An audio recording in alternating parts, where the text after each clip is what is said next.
Hello दोस्तों, अगर आप मुझसे पूछोगे कि कोई एक चीज़ बताओ जिससे मैं बहुत अमीर बन सकूं, तो उसके जवाब में मैं बोलूँगा कि आप एक बेहतर इन्वेस्टर बनो। क्योंकि इस दुनिया में हर कोई इन्वेस्टर है। कोई पैसे इन्वेस्ट करता है तो कोई जॉब या बिजनेस करके टाइम या एनर्जी इन्वेस्ट करता है। इस प्रकार दुनिया में हर कोई इन्वेस्टर तो है, तो फिर हम लोग क्यों नहीं एक अच्छे इन्वेस्टर बने। अगर आपको बहुत अमीर बनना है तो आपको कहीं ना कहीं पैसे इन्वेस्ट करने ही पड़ेंगे। इसलिए ज़रूरी है कि हम सब एक इंटेलिजेंट इन्वेस्टर बने। इन्वेस्टिंग को लेकर यदि कोई एक बुक हम सबको पढ़नी चाहिए तो उसका नाम है द इंटेलिजेंट इन्वेस्टर। यही बात वॉरेन बफेट ने भी कही है और वो दुनिया के नंबर 1 इन्वेस्टर है। यह पुस्तक वॉरेन बफेट के गुरु बेंजामिन ग्राहम ने लिखी है। सभी ग्रेट इन्वेस्टर ने द इंटेलिजेंट इन्वेस्टर बुक को इन्वेस्टिंग का बाइबल कहा है। आज मैं इस बुक के कुछ महत्वपूर्ण सिद्धांत के बारे में बात करूंगा।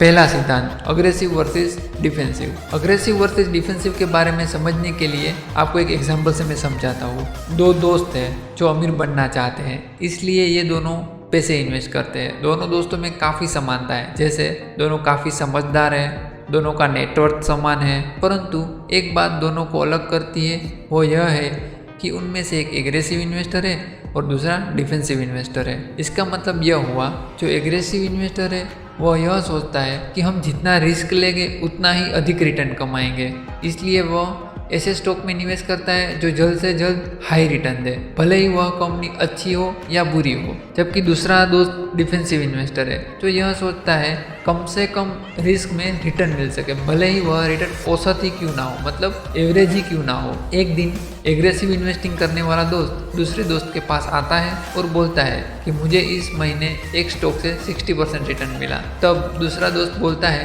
कि मुझे तो कुल चारों इन्वेस्टिंग मिलाकर भी इतना रिटर्न नहीं मिला है। बस इतनी सी बात से हमें यह लगेगा कि एग्रेसिव इन्वेस्टिंग बेहतर होता है, परंतु जब हम उसके डिटेल जानेंगे तब हमारा कंसेप्ट क्लियर होगा। अब इसकी आगे की कहानी यह है कि डिफेंसिव इन्वेस्टर ने 4 महीने में 4 इन्वेस्टमेंट किए और चारों स्टॉक्स में उसने 10,000 रुपये का इन्वेस्ट किया। उसके पहले इन्वेस्टमेंट में उसको 5% का प्रॉफिट हुआ, दूसरे इन्वेस्टमेंट में 2% का घाटा, तीसरे इन्वेस्टमेंट में 12% का प्रॉफिट और चौथे इन्वेस्टमेंट में 20% का प्रॉफिट। अर्थात औसत मिलाई जाए तो उनको कुल 8.75% का प्रॉफिट हुआ। जबकि एग्रेसिव इन्वेस्टर के बारे में देखते हैं तो उन्होंने 4 महीने में 40,000 रुपये से कुल 8 अलग अलग स्टॉक्स खरीदे हैं। पहले इन्वेस्टमेंट किया, उसमें से उसको 50% का घाटा हुआ, दूसरे इन्वेस्टमेंट में 60% का प्रॉफिट हुआ, तीसरे इन्वेस्टमेंट में 5% का प्रॉफिट हुआ और चौथे इन्वेस्टमेंट में 10% का घाटा हुआ। इस तरह 4 महीने के अंत में उसके पास कुल रकम 40,800 रुपये हुई, अर्थात 2% का प्रॉफिट हुआ। एग्रेसिव इन्वेस्टिंग की यही मुसीबत है, जो कम समय में हाई रिटर्न तो दे सकते हैं परंतु लंबे समय में यह काफी नुकसान दे सकते हैं। यह एक जुआ की तरह होता है, जहां आप एक बार तो जीत जाते हो परंतु आप इतनी बार हारोगे कि उससे आपका पूरा जीवन बर्बाद हो सकता है। इसलिए बेंजामिन ग्राहम ने कहा है कि लो रिवॉर्ड हाई रिस्क लेने से बेहतर है। Principle number 2, mister market. Benjamin Graham ने एक बहुत ही रोचक कंसेप्ट द इंटेलिजेंट इन्वेस्टर में दिया है, वह यह है मिस्टर मार्केट का कंसेप्ट। चलो अपन लोग उसको समझते हैं। मान लीजिए कि आप एक बिजनेस के मालिक है और आपका एक पार्टनर है जिसका नाम है मिस्टर मार्केट। मिस्टर मार्केट हर रोज आपके घर आता है और रोज आपको ऑफर देता है, बिजनेस खरीद सकते हो या आप अपना बिजनेस बेच सकते हो। अब रोचक बात तो यह है कि मार्केट बहुत ही भावुक अर्थात इमोशनल इंसान है, जो सामान्यतः ठीक रहता है, परंतु कई बार वो जज्बात में बहकर आपको रियल वैल्यू से बहुत हाई प्राइस देगा तो कई बार रियल वैल्यू से कम प्राइस देगा। उदाहरण के तौर पे मान लीजिए कि आपका बिजनेस का वैल्यू 10,000 रुपया है, लेकिन इस बात से मिस्टर मार्केट को कोई फर्क नहीं पड़ता। जब वो खुश होता है तो आपको 10,000 के बदले 20,000 रुपये देने के लिए तैयार होता है। जब उसका मूड खराब होता है तो 10,000 रुपये की जगह पे आपके बिजनेस का वो 5,000 रुपये देगा। मिस्टर मार्केट की सबसे अच्छी बात यह है कि मिस्टर मार्केट कभी भी आपको किसी भी प्राइस पर अपना बिजनेस खरीद या बेचने के लिए जबरदस्ती नहीं करेगा, वो बस आपको एक मौका देंगे। स्टॉक मार्केट यानी मिस्टर मार्केट कई बार लॉजिकल नहीं होता, वो लोगों के इमोशन से भी बदलता रहता है। इसलिए बेंजामिन ग्राहम ने कहा है कि अगर आप इंटेलिजेंट इन्वेस्टर बनना चाहते हो तो मिस्टर मार्केट से कोई बिजनेस तभी खरीदो जब उसकी इंट्रिंसिक वैल्यू से कम में बेच रहा हो, और तभी बेचो जब आपका बिजनेस को उसकी वैल्यू से ज़्यादा पैसे मिल रहे हो। तीसरा सिद्धांत, डिफेंसिव इन्वेस्टर। डिफेंसिव इन्वेस्टर वो होते हैं जिससे वो पैसिव इन्वेस्टर भी कहा जाता है, अर्थात वो काफ़ी कम ट्रेडिंग करते हैं। बेंजामिन ग्राहम लोगों को सामान्यतः डिफेंसिव इन्वेस्टर बनने की सलाह देते हैं। सच तो यह है कि लोगों के पास इतना समय नहीं होता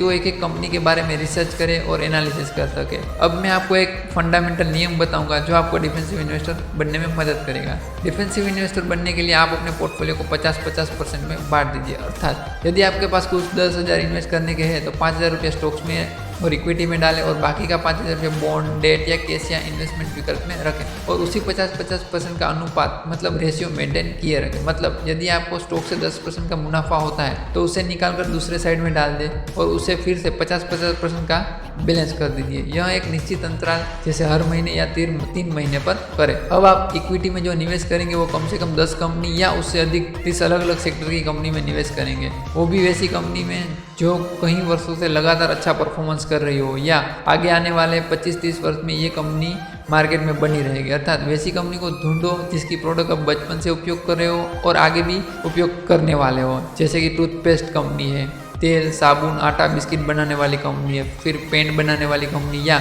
कुकिंग गैस, पेट्रोल सप्लाई करने वाली कंपनी या मेडिसिन या दवाई बनाने वाली कंपनी या कोई बैंक है या कोई बाइक बनाने वाली कंपनी या कोई चॉकलेट बनाने वाली कंपनी। अर्थात आपको ऐसी कंपनी ढूंढनी है जिसके प्रोडक्ट हमें बचपन में भी पसंद है और बुढ़ापे में भी उसकी जरूरत रहेगी। Principle number 4, enterprising investor. वास्तव में देखा जाए तो एक्चुअली 3 ही इन्वेस्टर होते हैं, डिफेंसिव, अग्रेसिव और एंटरप्राइजिंग इन्वेस्टर। एंटरप्राइजिंग इन्वेस्टर पहले दोनों तरह के इन्वेस्टर के बारे में ऊपर बताया गया है। अब एंटरप्राइजिंग इन्वेस्टर वैसे इन्वेस्टर होते हैं जो डिफेंसिव इन्वेस्टर की तरह औसत और रिटर्न भी नहीं चाहते और एग्रेसिव इन्वेस्टर की तरह अंधाधुंध रिटर्न भी नहीं चाहते। ये वैसे इन्वेस्टर होते हैं जो काफी समय देकर रिसर्च एवं एनालिसिस करके इन्वेस्टमेंट करते हैं। ये सामान्यतः एक्टिव रहते हैं जिससे ये मार्केट से अधिक रिटर्न कमा पाते हैं। ऐसे इन्वेस्टर बनने के लिए काफी मेहनत करने की जरूरत होती है। यही वह इन्वेस्टर होते हैं जो मार्केट से अधिक रिटर्न प्राप्त करते हैं और आगे चलकर एक महान इन्वेस्टर बनते हैं। इन सब के अलावा एक इन्वेस्टर में 4 चीज़ों का होना बहुत आवश्यक है, जैसे का पेशेंस, दूसरा discipline, third eagerness to learn और 4 लॉट्स ऑफ टाइम। यह सब सामान्यतः हर किसी के पास नहीं होता, इसलिए बेंजामिन ग्राहम सलाह देता है कि डिफेंसिव इन्वेस्टर बनना ही बेहतर है। फिर भी यदि कोई एंटरप्राइजिंग इन्वेस्टर बनना चाहता है तो वह नीचे दिए गए 4 एक्टिविटी करके एक बेहतर एंटरप्राइजिंग इन्वेस्टर बन सकता है। First, go against the market. मतलब यह हुआ कि जब मार्केट ज़्यादा नीचे हो तथा सब अपना माल बेच रहे हो तब आप माल खरीदें तथा बेचते समय मार्केट अच्छा हो और सब खरीद रहे हो। दूसरा, बाइंग ग्रोथ स्टॉक। एक ग्रोथ स्टॉक खरीदने के लिए इन्वेस्टर को ऐसी कंपनी खरीदनी होती है जो बड़ी तो हो परंतु पॉपुलर नहीं हो। तीसरा, बाइंग बार्गेनिंग स्टॉक। इसका मतलब यह हुआ कि ये वो स्टॉक होते हैं जो किसी भी कारण से अपनी इंट्रिंसिक वैल्यू से कम मिल रहे हो परंतु उनका बिजनेस वेल एस्टैब्लिश होना आवश्यक है। Fourth, buying special cases. इसके अंतर्गत वैसी छोटी कंपनी के स्टॉक्स आते हैं जिसे कोई बड़ी कंपनी खरीदने वाली हो। 5वां सिद्धांत, मार्जिन ऑफ सेफ्टी। मान लीजिए कि आपको एक पानी वाला जहाज बनाने का ऑर्डर मिला है जो 50 लोगों को वजन आसानी से उठा सके, तब क्या आप ऐसा जहाज बनाओगे जो सिर्फ 50 लोगों का वजन उठा सके? इसका उत्तर होगा नहीं, बल्कि आप ऐसी कोशिश करोगे कि इस जहाज में 70, 80 या 100 लोग का वजन उठा सके ताकि जहाज डूबे नहीं। इसी एक्स्ट्रा वजन को उठाने की क्षमता को बोलते हैं मार्जिन ऑफ सेफ्टी। इस नियम को स्टॉक मार्केट में भी अपनाना चाहिए।